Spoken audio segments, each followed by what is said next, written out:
ইনি হচ্ছেন আমাদের পরিবারের একজন সক্রিয় সদস্য, যিনি ইতিমধ্যে সবার মনের মণিকোঠায় স্থান করে নিয়েছেন।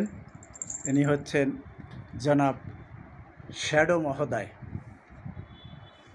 তার প্রতিপালনে, সেবা যত্নে পরিবারের সকলেই নিবেদিত প্রাণ। রাতে ঘুম ভাঙলেই তাকে খাবার দিতে হয়। খাবার না দিলে বিছানায় উঠে সে ঘুম ভাঙাবে, তারপর তাকে খাবার দিতে হবে।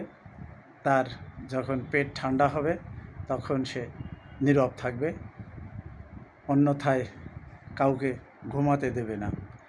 সারা ঘর জুড়ে তার বিচরণ, সমস্ত পরিবারের সদস্যদের মনের মণিকোঠায় তার স্থান। তিনি সকলকে পছন্দ করেন, সকলের সাথে তার হৃদ্যতা, সকলের সাথে তার সুহৃদ। এখন তিনি একটু বিশ্রামে যাচ্ছেন, দেখতে পাচ্ছেন তিনি বিশ্রামের জন্য মেঝের উপর শুয়ে পড়ছেন।